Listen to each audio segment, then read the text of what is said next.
It's time for the Rick Smith Show. Now, here is the voice of the working class, Rick Smith.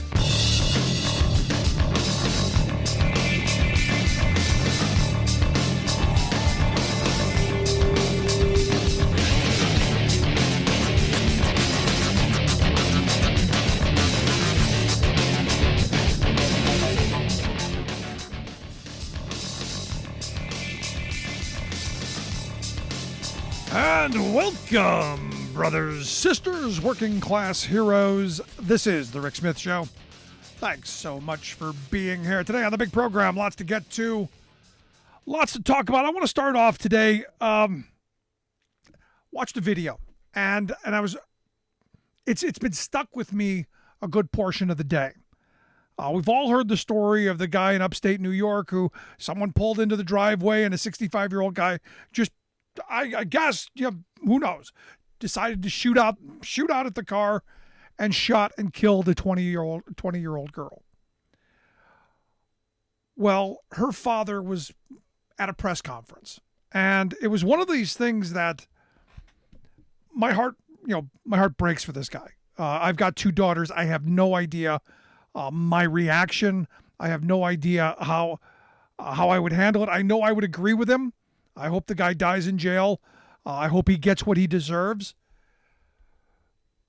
But I'm watching this, and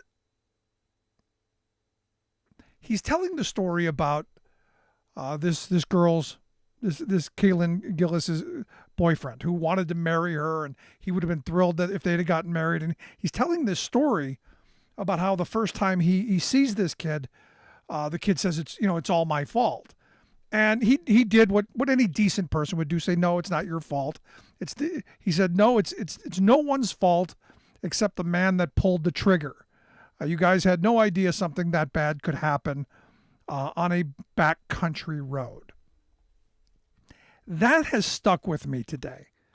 That's one of those things that I've been mulling around in my head all day today. And it's one of those things where, you don't expect these things to happen. But you know what? It is, I do believe it's others' fault. I do believe that we've been moving toward this point. And, Republicans have been doing everything they can possibly do to make, buying guns and accessing guns and bigger and more deadly guns available. The NRA has been, the right wing of the right arm of the Republican Party pushing this stuff. And I've joked in the past that I'll guarantee you they want vending machines with whatever you want. You need that AK? Just pull the lever. And not just making access to them much more easily gotten, but the idea of using them, and we've done this through legislation. Everywhere we look right now, the right wing fetish is we got to make it easier to get guns. I guess Missouri just made it even easier than it was before, which, and I started thinking about, it's one thing to have the guns available, and we've got, 5, 6, 7, 10 guns per person in this country.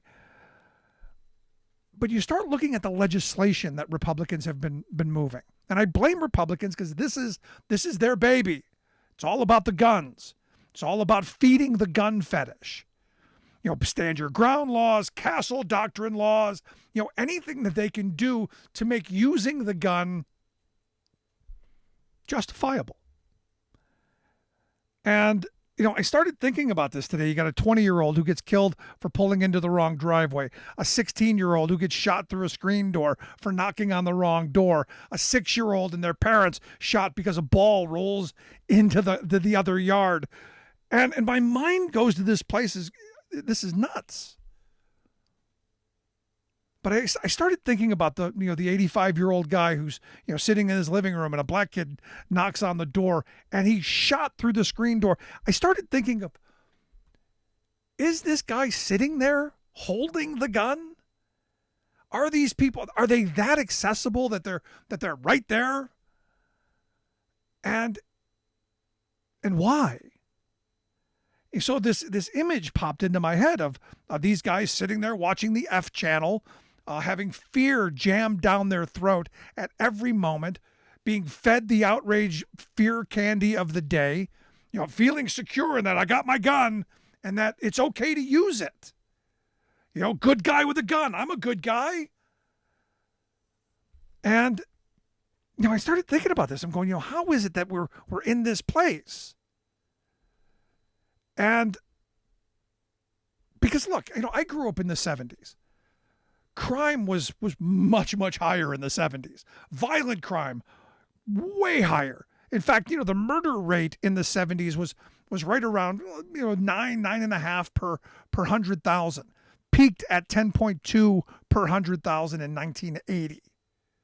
The 70s were deadly. We're half that. We're less than half of that now. But yet, everybody you talk to seems to think that there's violent crime everywhere when the statistics don't bear that out.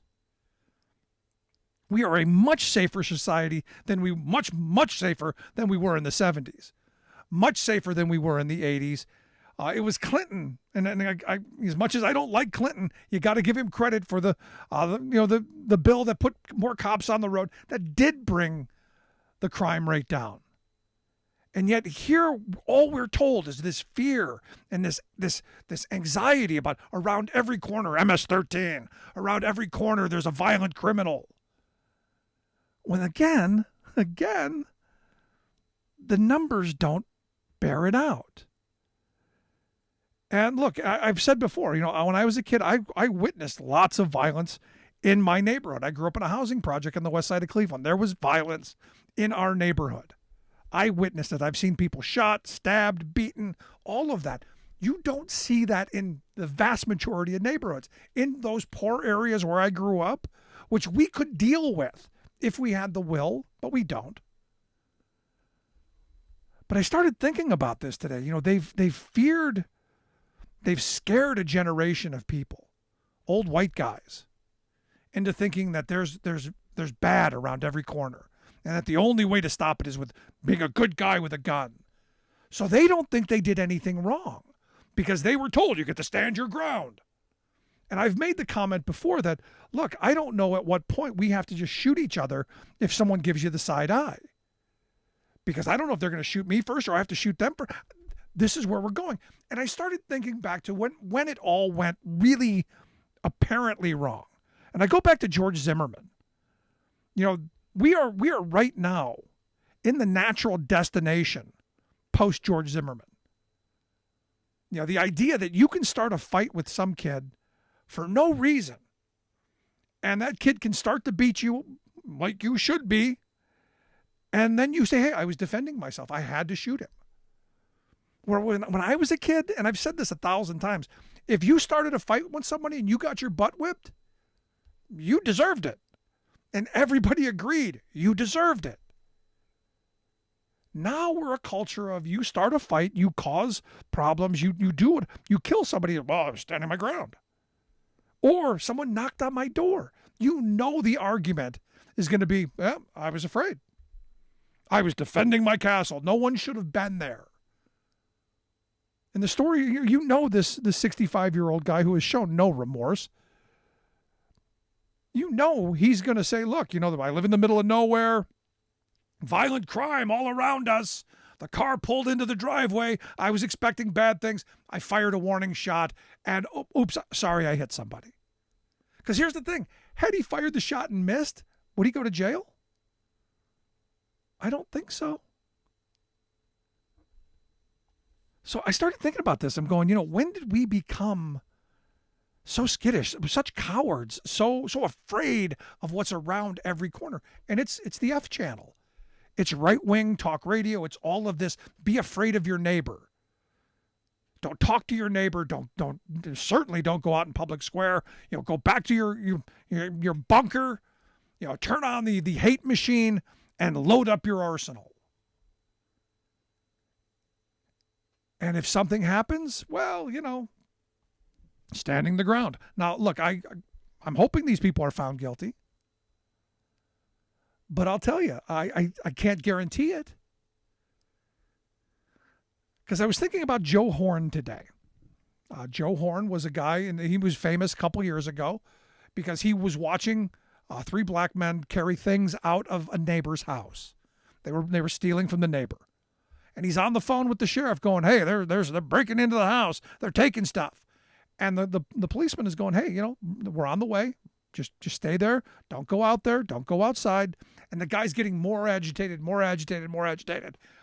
I'm going to go out there. And he literally said, I am going to go out there and I am going to kill those guys.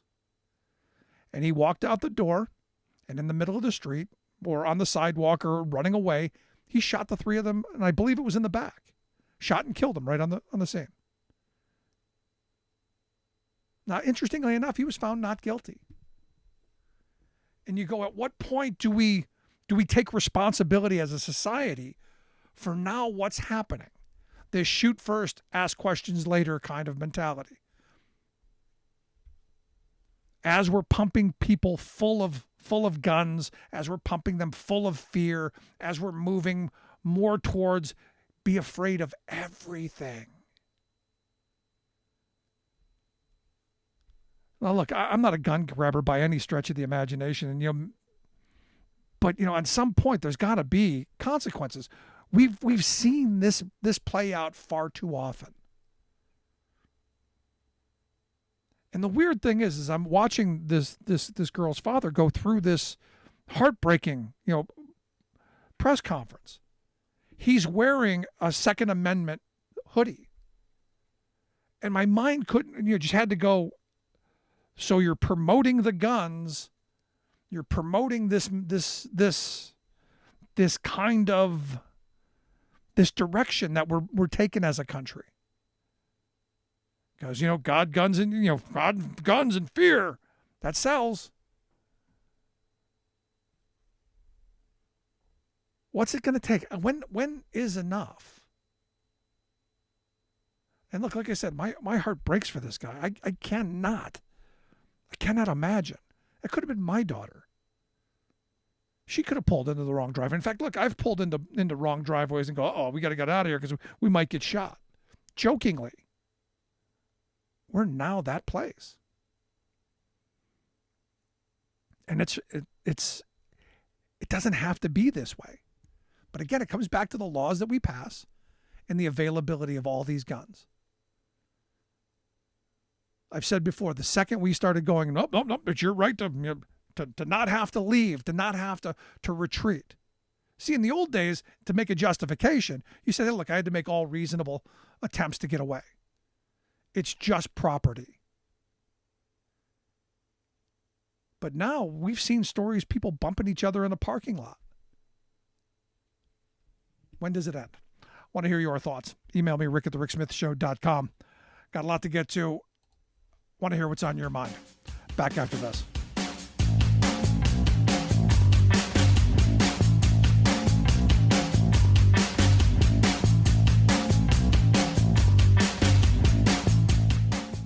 I'm JD Schulten with Courier News, and I'm here to tell you you're probably getting screwed. What is one of the most costly crimes in America?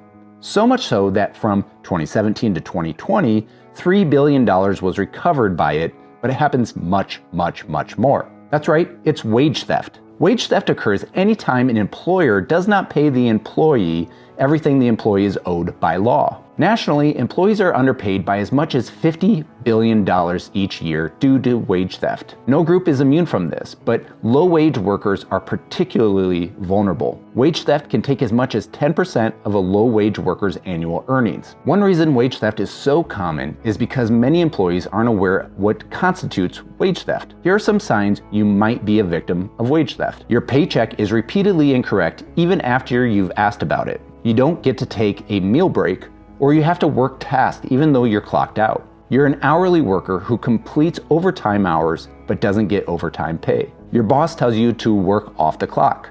In 2021, food service and construction workers were the most affected by wage theft, followed by workers in retail, agriculture, both farm workers and meat packers, and healthcare, especially nurses. Wage theft often goes unreported because employees fear repercussions from their employers for filing complaints. However, it's actually illegal for the employers to retaliate against their employees for exercising their rights as workers. As one expert says, we don't do labor training in our schools. So what should you do if you think wage theft is happening to you? First, talk to your employer. Maybe it's an honest mistake, but if things continue to happen, file a complaint with the Department of Labor. You can call them at 1-866-4-US-WAGE. That's 1-866-487-9243. Monday to Friday from 8 a.m. to 8 p.m. Eastern Time, and all calls are confidential.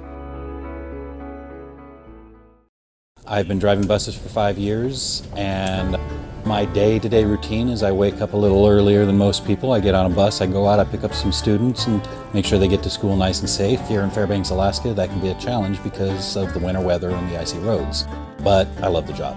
So the Teamsters are great. They provide us a lot of protections. They've always taken care of their people, made sure that our jobs were secure. We didn't have to worry about whether or not we'd have a job from day to day.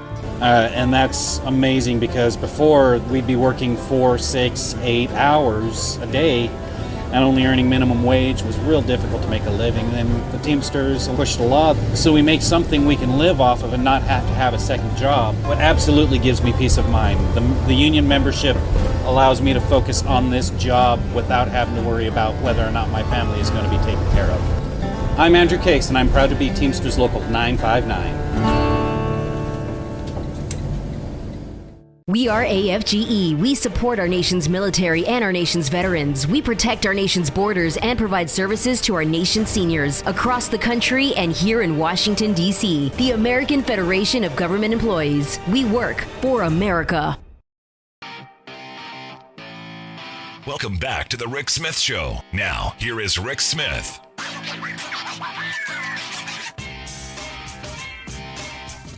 Janice sent me an email during the break, listening on WIOO 97.9 here in Harrisburg, Pennsylvania. Said, I have an uncle who sits in the living room with his gun watching the F channel because he's afraid someone is going to break into his house. He spends hours telling us what he would do in the event that happens. Asks the question, would that be premeditated if he's sitting, waiting, hoping? It's a question. I mean, it's an interesting question. Someone knocks on the door. Used to be in the old days, you at least had to drag him in the house. Now we're just shooting through screen doors. This idea that, like a dog is, if you train them to always be on high alert and always to be attacking, are we surprised they're going to bite somebody? No, it's the exact same thing. And look, I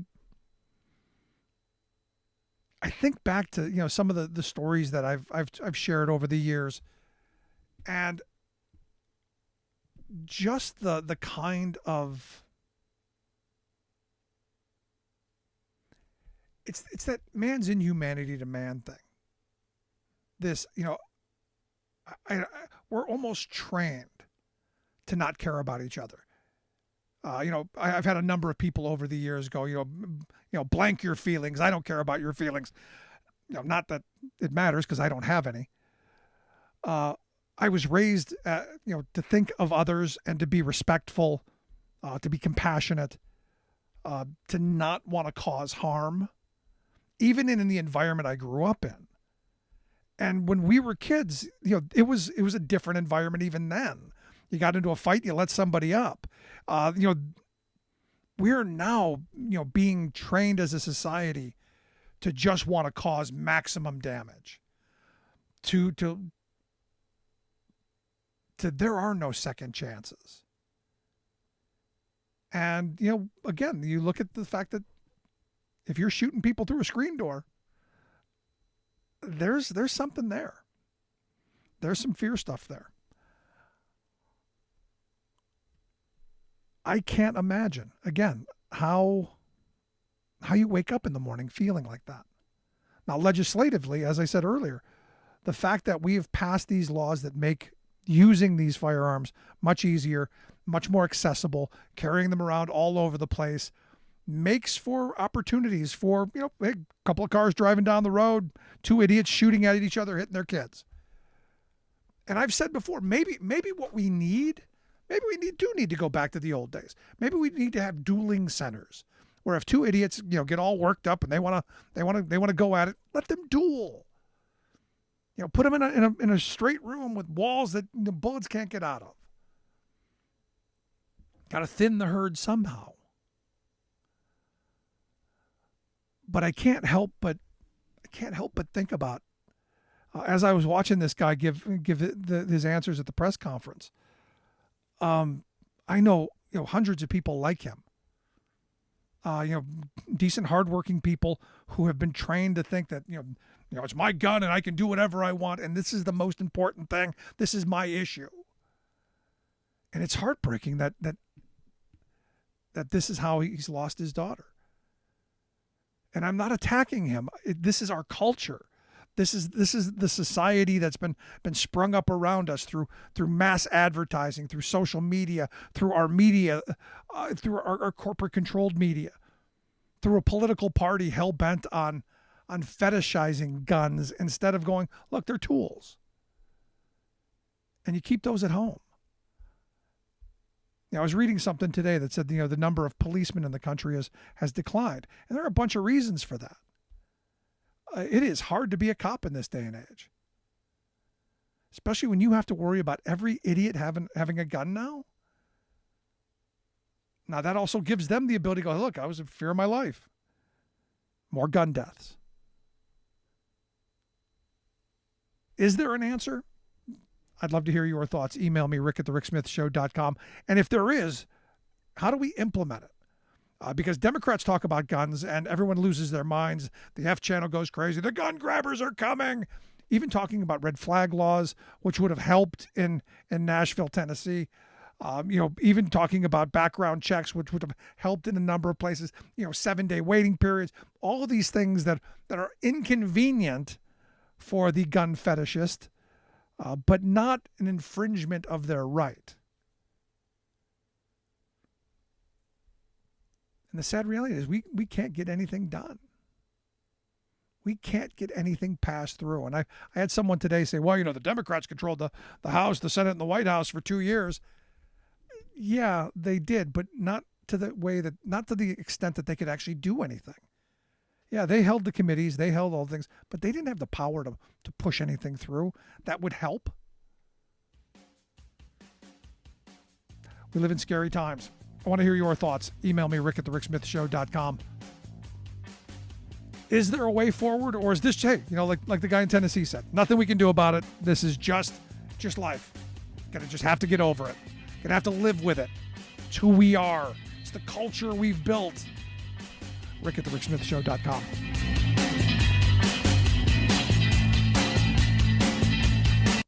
For more than 40 years, under Democratic and Republican presidents, the old factory towns in America's heartland have been taking a beating. Factories closed, trade deals that usually helped big corporations instead of working people. Folks losing their union protections and pensions as wages fell and healthcare costs rose. Roads, bridges, water systems, and schools crumbling. And of course, the opioid epidemic, which has just been devastating. Now folks are getting hit with rising prices, while huge wealthy corporations jack up costs and brag to their stockholders about record-breaking profits. Thing is, though, there's a light at the end of the tunnel. Unions are making a comeback, with more organizing in the last couple of years than in a long time. And the Biden administration being more supportive of unions than any president since FDR. The American Recovery Package has allowed cities and counties to hire new police officers and firefighters and start rebuilding their communities again. After years of politicians talking about it, they finally passed a big new infrastructure package to rebuild roads and bridges, fix drinking water systems, and make the energy grid more secure. The new CHIPS bill that got passed will bring jobs back home and has already resulted in big announcements of major new factories opening. The Inflation Reduction Act, in addition to finally allowing Medicare to negotiate drug prices with Big Pharma, will lower energy prices and create millions of new jobs by dramatically increasing the manufacturing of solar panels, wind turbines, electric cars, and energy-efficient home appliances. Now our country is at a crossroads. We're finally turning things around after 40 years of screwing over working people. But will we keep moving in the right direction? That's our choice as Americans.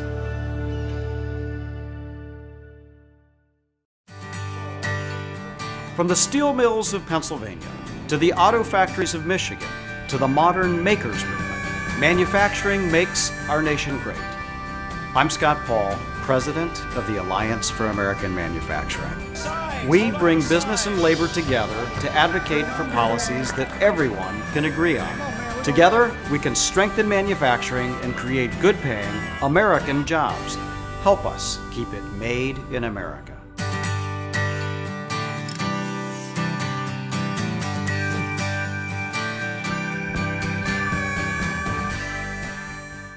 Q-Cells has been like the first around here that focuses on clean energy. For millennials, not a lot of us want to be jumping around job to job trying to figure out what we want to do. But in clean energy, we see a sense of job security and longevity, something that we're going to be able to do for a long time. It's important for Congress to invest in clean energy infrastructure because it sends a positive message to smaller communities like Dalton. It'll provide jobs for those that are struggling to meet their financial needs.